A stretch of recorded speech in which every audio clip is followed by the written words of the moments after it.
Hello friends, स्वागत है हमारे चैनल साइंस स्टडी 99 ग्रुप में। तो जैसा कि फ्रेंड आज हम बीए हिस्ट्री थर्ड ईयर शीत युद्ध से आप क्या समझते हैं, इसके कारण तथा प्रभाव के बारे में बताइए। ये हर साल 20 मार्क्स का क्वेश्चन रिपीट हुआ है, चाहे आप डीयू ले लो, इग्नू, सोल के कॉलेजेस में कई बार ये क्वेश्चन आते रहते हैं।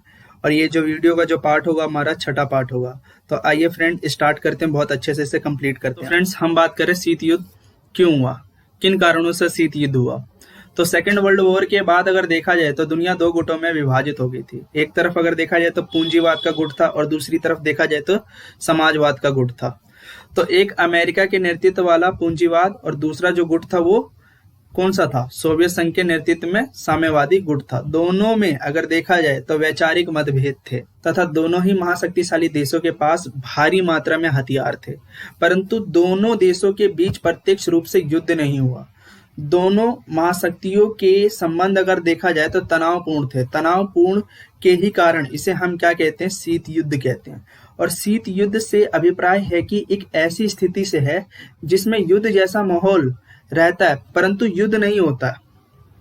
तो इस घटना ने केवल अमेरिका और सोवियत संघ को तो प्रभावित कर दिया, बल्कि पूरे विश्व में डर और शंका का भी वातावरण पैदा किया। इसी को हम शीत युद्ध कहते हैं। तो फ्रेंड्स अब हम बात करते हैं कि शीत युद्ध के कारण, ऐतिहासिक कारण क्या थे। शीत युद्ध का मुख्य कारण क्या था। 1917 में रूस की क्रांति हुई थी, जिसको हमने बोल्शेविक क्रांति कहा था, रसिया की क्रांति। इस क्रांति के पश्चात साम्यवादी व्यवस्था का जन्म हुआ।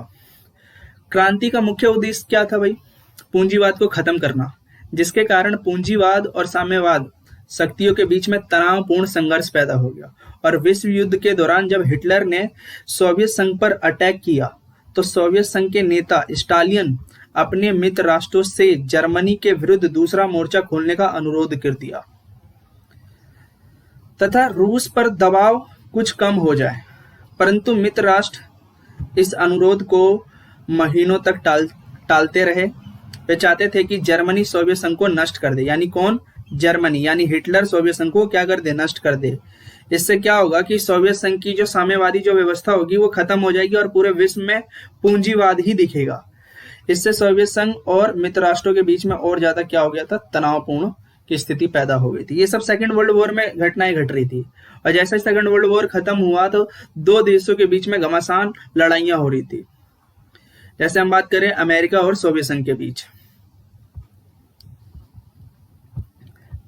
तो फ्रेंड्स अब हम पढ़ने जा रहे हैं सोवियत संघ द्वारा समझौते का उल्लंघन। सन 1944 में चर्चिल ने पूर्वी यूरोप के विभाजन को स्वीकार किया। यह तय हो चुका था कि बुल्गारिया और रोमानिया सोवियत संघ का प्रभाव रहेगा वहां पर, तथा यूनान पर किसका प्रभाव रहेगा, ब्रिटेन का। इसके अलावा अगर देखा जाए तो हंगरी, यूगोस्लाविया में दोनों का प्रभाव बराबर रहेगा। परंतु युद्ध की समाप्ति के बाद सोवियत संघ ने इस समझौते की परवाह न करते हुए पूर्वी यूरोप के सभी देशों में साम्यवाद का प्रचार करना शुरू कर दिया, जिससे क्या हुआ, तनाव में और ज्यादा वृद्धि हुई और ईरान में सोवियत संघ की सेना का ना हटना। तो फ्रेंड्स आपको यहाँ पर क्या लिख लेना है, यहाँ पे आपको सोवियत संघ लिख लेना है।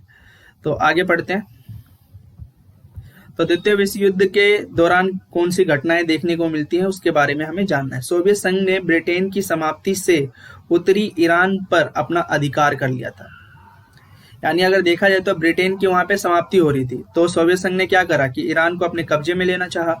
परंतु युद्ध की समाप्ति के बाद अमेरिका सेना दक्षिण ईरान से सेना हटा ली थी। सोवियत संघ ने अपनी सेना हटाने से इनकार कर दिया।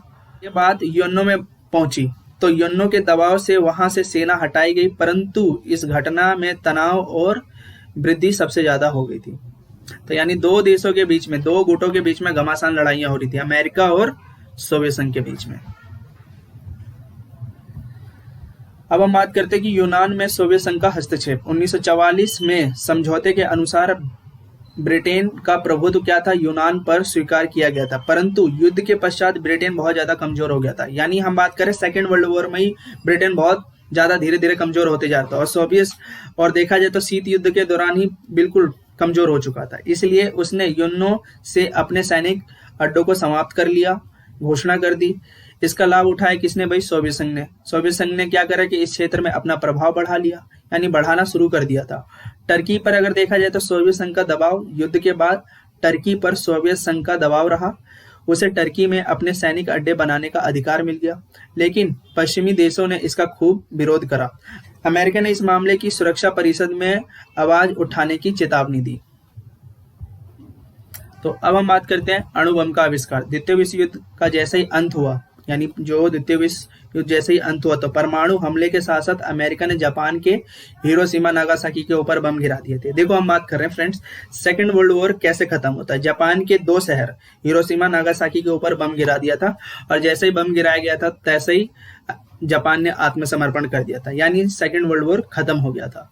अब हम बात करते हैं इस घातक बमों के विषय में। अमेरिका, ब्रिटेन को बताया गया था, लेकिन साथी देश सोवियत संघ को इसके बारे में कोई जानकारी नहीं थी। सेकेंड वर्ल्ड वॉर जैसे ही खत्म हुआ, दोनों के बीच में विचारधारा की लड़ाई उत्पन्न हुई, संघर्ष, और देखा जाए तो कंपटीशन की लड़ाई स्टार्ट हो गई थी।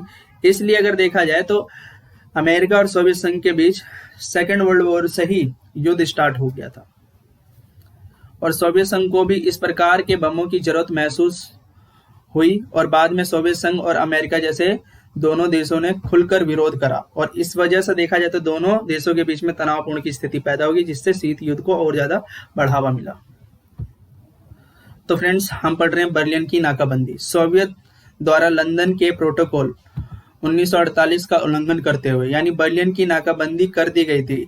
इससे क्या हुआ कि पश्चिम के देशों ने सुरक्षा परिषद में सोवियत संघ की नाकाबंदी के विरुद्ध शिकायत की, इसे शांति के लिए घातक बताया, लेकिन सोवियत संघ ने वीटो पावर का दुरुपयोग करा। सुरक्षा परिषद में सोवियत संघ ने वीटो का अत्यधिक बार यूज किया था। जैसे 1961 तक अमेरिका ने एक बार भी वीटो का प्रयोग नहीं किया था, जबकि सोवियत संघ ने 95 बार वीटो का प्रयोग किया था, जिसमें यह माना जाने लगा कि सोवियत संघ इस गठन को समाप्त करना चाहता था। तो फ्रेंड्स, हम पढ़ रहे शीत युद्ध के क्या प्रभाव रहे।